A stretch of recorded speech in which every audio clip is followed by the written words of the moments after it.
Yahuwah, Ba'Hashem, Yahushai, Ba'Hashem, Rekakadash. A double honor to the apostles and elders. Salutations to your Akim that's out there doing the work of truth and the sincerity. Now, just wanted to ask this brother, question. And what do you feel, or what is your opinion, of course, from a biblical standpoint, how do you feel about basically what's going to take place with the emergence of the New World Order, forced isolations, martial law, and pretty much things of that nature? Basically what we're seeing manifest itself. So in two precepts or more or less, can you explain your feelings on Well, just short with this new world normal, the new normal as they call it, and with Esau pretty much putting everything in place to go in a direction towards the new world order, with this pandemic, this COVID-19 BS, and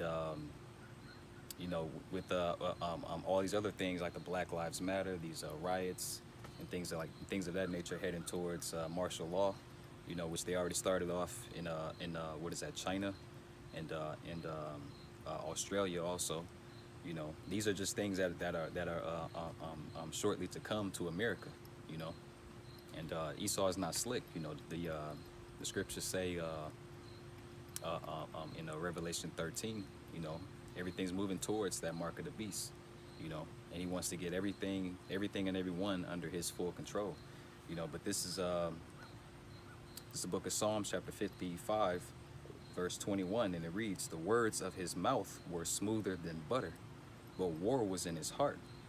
The words, it's like his words were softer than oil, yet were they drawn swords." So that's one thing that 2/3 of the nation of Israel, man, they haven't been blessed with the eyes to see, man. That eye salve to see, who's their enemy, man, and to learn their enemy, man. To know their enemy, man. To know when he's actually coming towards, when he's actually coming after them, basically about to go to war with them, man. And this is pretty much we're in a time of a spiritual war, man. But soon it's going to be a physical war, and all of these, this new world normal is moving towards that, because why, Esau's coming towards, he's coming towards everybody in the world, pretty much saying that, keep your distance, wear your mask, stay at home, it's safer at home, soon get this vaccine, it's going to help you, but in actuality, all of these things are damaging are actually damaging to the population, man, and he knows that, And I also got another one here. This book of Revelation, chapter 12 and verse 12, and it reads, "Therefore rejoice, ye heavens, and ye that dwell in them. Woe to the inhabitants of the earth and of the sea." All right? "For the devil is come down unto you, having great wrath, because he knoweth that he hath but a short time." And that's why Esau is doing this, man. He sees the chariots. He knows. He sees the men of the Lord, the prophets actually have been risen up. The elect is being gathered, the house of David. He see these things coming to pass. And he's excuse my language, he's shitting bricks. Because he knows that shortly Yahushua is going to make his return. So that's why he's moving fast. He's making up all of these like with this COVID-19 pandemic, and certain other things. All of these things are planned because he's moving towards that one world order, like the brother mentioned, the new world order, All right, I'm here with the brother Aina, and just want to ask you, how do you feel about, this new world order, or this new world normal that Esau has pretty much playing out in front of our very faces? Okay, well, I don't like to give Esau too much credit, I give him credit for being a devil, a perfect devil, with all the deceiving and all the hysteria he's spreading. He's doing a good job, but we know that ultimately everything that he's putting into play is, the will of the Heavenly Father, It's only had two precepts, because a lot of, it could conjure up a lot of fear, you know, being that our enemies are more in number than we are, and that it's pretty much just like, you know, it's almost like no escape. But in actuality, this is a time where we're going to be tested. Our faith is going to be tested. Also, it's a time that, you know, pretty much the Lord is drawing the heathen, mainly Esau, Edom, into that trap.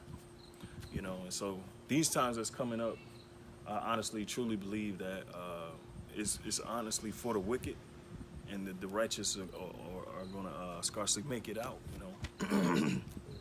So I'm going to start with Psalm 65:5. It says, by terrible things and righteousness wilt thou answer us, you know. So through terrible things and righteousness will the Lord answer us. You know what I'm saying? So it's going to be some terrible things that the Lord do to these Egyptians, you know, these Americans, you know, these Babylonians, all right? That's going to be terrible, you know, but it's going to be through righteousness, okay? It says, wilt thou answer us? It says, O God of our salvation, who art the confidence of all the ends of the earth, and of them that are far off upon the sea, all right? And so, you know, that's the point there, you know, through by terrible things to right and righteousness. That's how the Lord is answering us, you know. All right, so one more, and then I don't know if the Spirit had me go to something else, I will. But this is all right, I think it's Ephesians. Just bear with me for a second. Yep, this is Ephesians 5:15. All right, and the point being in verse 17, it says, "See then that you walk circumspectly." All right, and we know circumspect, or walking circumspectly, is to see around. Circum meaning circle, spec meaning spectacles, or to see basically. So you're supposed to be able to see what's going on around you. You know, that's by way of being a watchman. You know, that's what watchmen do. You know, and we're all called to be a watchman. You know, if we're capable and of age, you know, and have our senses exercised, you know, we're supposed to be watchmen. Okay, it says not as fools, but as wise. You know, because a fool doesn't count the cost. They don't recognize the time. They don't consider the time that they live in. That these times are evil, so they're gonna pass on and be punished. You know, so it says, but as wise, redeeming the time, meaning redeeming to buy back. You know, so you gotta buy back the time. Why? That's through remembering the Creator, thy Creator in the days of thy youth, which is now, before the evil days draw nigh.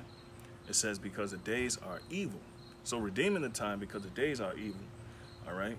Which we're seeing manifest before our eyes. We're seeing the days, we're seeing the imminent threat, you know, martial law, things of that nature, you know.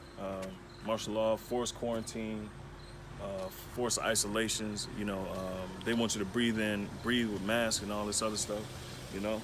So I'll keep going. It says, wherefore be ye not unwise, but understanding what the will of the Lord is. All right. So, and it all is boiled down to what the will of the Lord is. Okay. And that's the main thing, you know, knowing what the will of the Lord is, because everything that's about to take place is the will of the Lord, you know, because 2/3, we can walk down, 2/3 of the nation of Israel, they gotta be put to death, because if you haven't seen, their condition is beyond repair. They can't be healed. And so this whole new world order is just a setup for the destruction of the wicked. And that's how I see it, you know, and that's why I got that Psalms that says, you know, in terrible things and righteousness wilt thou answer us, you know. So, and that's how I see that. But, you know, back to this point here, Ephesians 5:17, it says, wherefore be not unwise, but understanding what the will of the Lord is. All right, these times are evil, and they're evil for a reason, because the Lord is bringing judgment on the earth, you know, and he's using Esau to do it, you know. So got another precept. This is Psalm 17:13. It says, arise, O Lord Yahweh, disappoint him, cast him down, deliver my soul from the wicked, which is thy sword. All right, so we understand that the Lord uses the wicked as his sword, as his weapon, as a tool, you know, and that's why Esau was created, you know. especially in these times, you know, because he always been a devil. Scriptures talk about him being estranged from the womb. He always been wicked, you know, but the Lord is using him for this time, you know. That's why he gave him the blessing, you know, because ultimately this whole thing is orchestrated by Yahweh B'Shem Yahushai, and he's bringing things, you know, into fruition the way he wants, you know. So yeah, it says, from men which are thy hand, verse 14, Psalm 17:14, from men which are thy hand, O Lord, from men of the world. So from men which are thy hand, and hand meaning goes into to strength, you know, or power. So men are the hand, are the Lord's hand, his power, you know. You know how you have like in what's that, Game of Thrones, you had a hand of the king, you know what I'm saying? He would always you know, give out the orders and stuff, you know. Goddamn bug sloppy, but yeah, so Esau is pretty much the hand of the king right now, you know. He's carrying out the orders of Yahweh Shem Yahushai, and that's not willingly, of course. He's being manipulated to do so, you know, just like all of us. Have not the potter, what it says, I forget, but it's in Isaiah. But the Lord created them to be that way, so, you know, and that's why it says in Ephesians 5:15 that, you know, you're supposed to understand what the will of the Heavenly Father is. You know, most people don't understand the will, you know, and ultimately it's to bring people into judgment, you know. So slack for being long-winded, but you know, that's what I think about the oncoming, you know, emergence of the New World Order syndicate, whatever you want to call them, you know, and when they reach their height, they're gonna be destroyed, you know. So, hey, with that, Lord willing, that's edifying. I'll give all praise, glory, and honor to Yahweh Ba'Hashem, Yahweh Shai Ba'Hashem, and Shalom.